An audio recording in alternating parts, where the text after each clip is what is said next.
Hi, and welcome to another episode of Hot Takes with me, the Silver Fox. It's another day, and it's another Lorna Slater story. This time, she is in denial. She's done a complete U-turn, and she now claims that she's not cancelling the deposit return scheme, even though everybody, except her, knows it's a non-starter. They know it isn't going to happen. The paperwork hasn't been lodged properly, and yet she's still blaming Westminster. She knows there's massive claims. It's coming for the Scottish Government. She's insisting it's going to Westminster. And now everyone who knows it's dead, and she's claiming it's still viable and going forward. The woman is a moron. Anyway, we'll take a look at this article. It was yesterday in Holyrood, and she is absolutely assuring everybody that it isn't going to be cancelled, even after she admitted it is. Woman is absolutely bonkers. Here goes.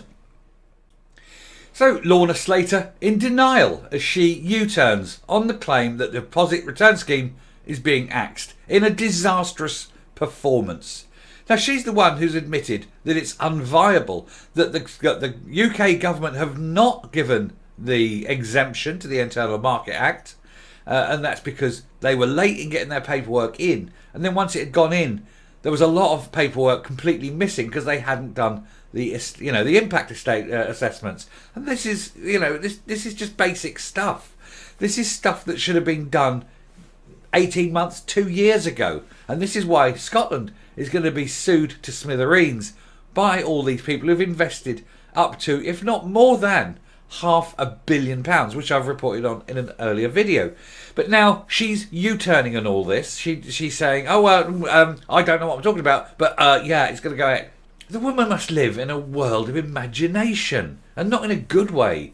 The Scottish Greens Minister insisted that the shambolic recycling initiative would, in fact, go ahead, despite warning last week that it may be scrapped by the end of May. It's already dead in the water. It isn't going to go ahead.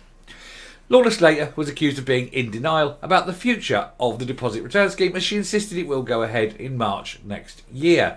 And this is despite the Scottish Greens Minister admitting publicly that it could be axed by the end of this month. And she's saying due to the UK government not granting a UK internal market exemption. I think they need to say due to the SNP not forwarding the relevant paperwork in time and then missing out on all the environmental and economic assessment papers that were due to go with it.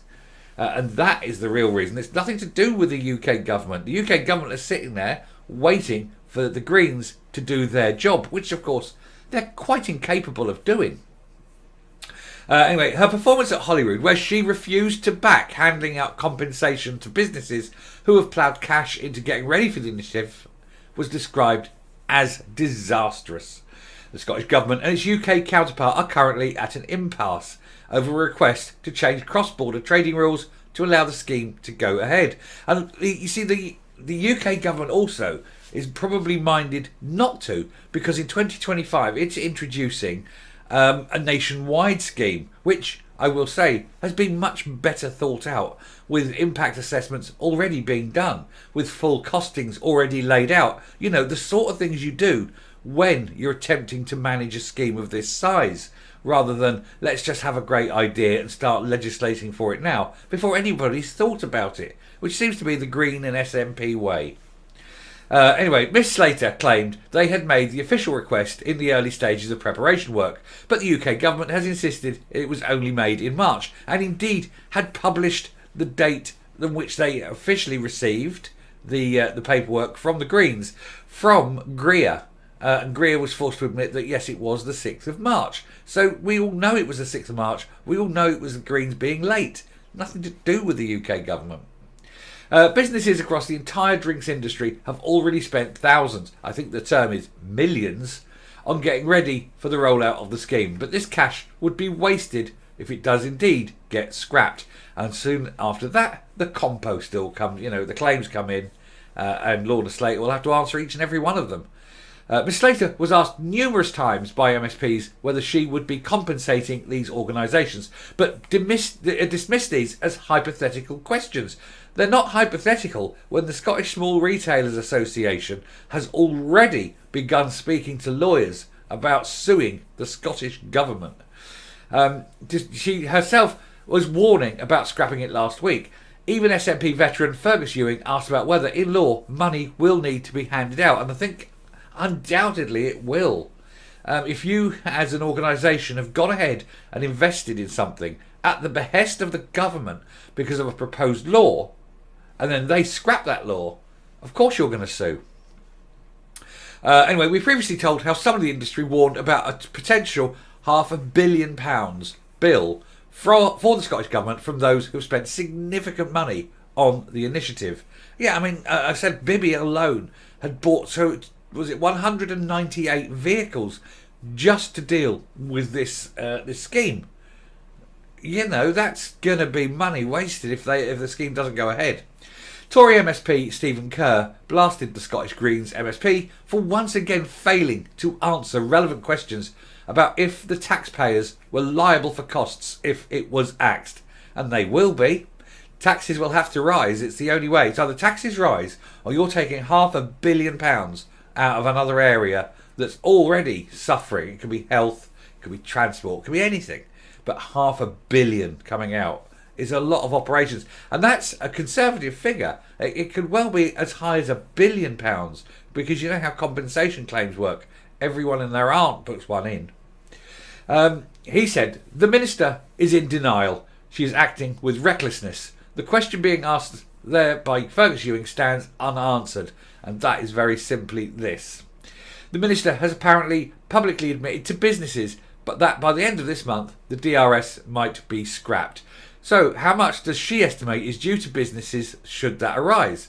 And if she says it's hypothetical, she's duty bound on her as a minister to take all of the considerations in mind regarding any decisions, or what is the amount that she has in mind that would be due to businesses in compensation. It's a very simple question. We don't need a pre-written scripted answer. Just tell us what it is. And of course she doesn't know. She hasn't got a clue. She doesn't understand about costings, implications, consequences. This woman's a moron. Anyway, Miss Slater claimed it was hypothetical because the scheme is continuing. As she said, there is no reason for an exclusion not to be granted. Yes, there is. There's several reasons. Number one, you haven't put the paperwork in.